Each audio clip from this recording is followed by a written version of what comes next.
understand this further and assess the impact of El Nino on production and the demand-supply scenario, we have with us Vijay Banka, Managing Director of Dwarikesh Sugar. Mr. Banka, thank you for joining in. Good to have you on the show. So let's get the El Nino conversation out of the way first, and we want to get your sense on the impact on both, on just the way the global price dynamics will shape up, because this is a global weather phenomena, and also here in India, what is happening with acreage right now, and what are the expectations if indeed we get a slightly deficient monsoon? Very good morning. There is lurking fear of El Nino hitting the globe in the latter part of 2023. So, which means drier climate conditions in India and Thailand, the two major sugar-producing geographies in the Asian side, and wetter monsoons in wetter climate conditions in Brazil. So both not conducive for the growth of sugarcane. So we will have to wait and see. Although the meteorological department is upbeat on the normal monsoon, but the monsoon has been delayed. So if El Nino does happen, then it could mean lower production from India as well as Brazil.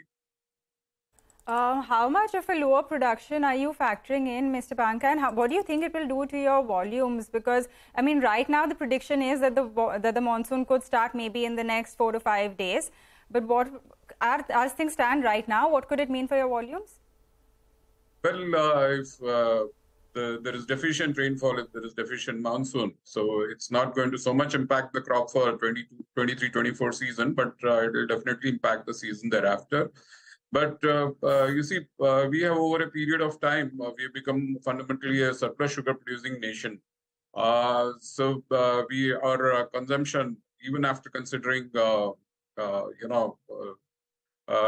some decline in the production because of El Nino or other climate conditions, the same is going to be way above the consumption, the Indian consumption. The lower production of sugar would only mean that, the sugar which will be set aside for export will be lower. So the government is going to, moderate that number. They will regulate the number if the production is lower. Maybe the export availability of sugar will be lesser. But yes, over a period of time, India has become very strong in the world market of sugar. Brazil, though, is the largest producer of sugar. But, they have their own challenges. They have, the other food crops production has gone up. So therefore, they have logistic issues.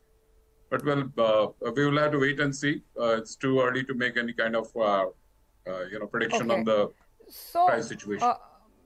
Got that. But let's talk about prevailing price trends as they stand right now, Mr. Banka. Manisha was just telling us, right? In April, the global market was so hot. We were talking about these 11-year high sugar prices. How did May play up? And now, we're practically in the fag end of June as well.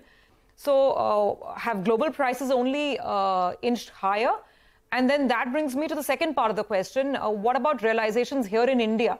What are the average realizations you're getting here vis-a-vis, let's say, exports to global markets?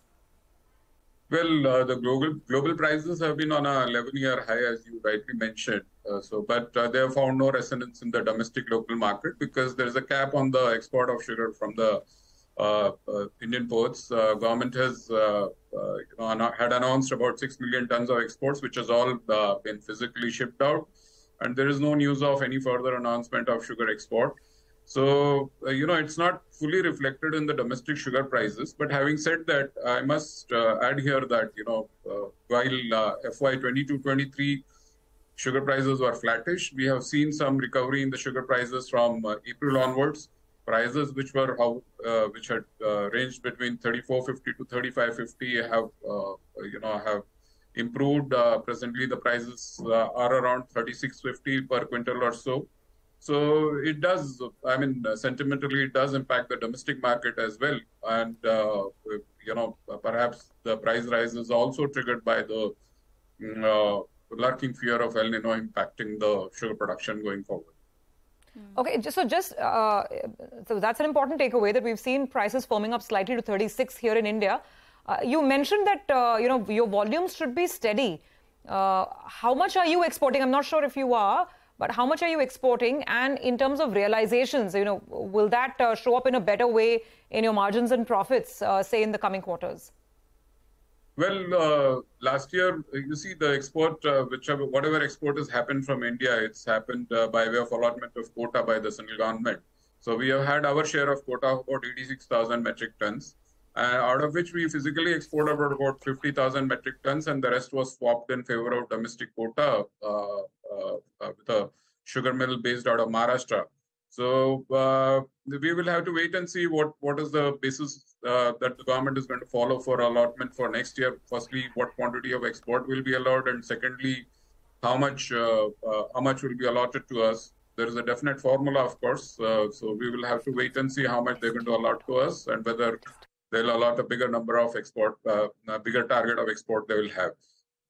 But as far as our company is concerned, we have been selling sugar in the domestic market as it is. Most of the sugar companies based out of Uttar Pradesh, since they are in the hinterlands, they don't. I mean, they are in a position of disadvantage vis-a-vis sugar mills based out of Maharashtra and Karnataka. So our crushing numbers are going up. Our production is also rising, and we are also doing ethanol in a big way. As of now, we are one among the very few fully integrated sugar companies in India. Yeah.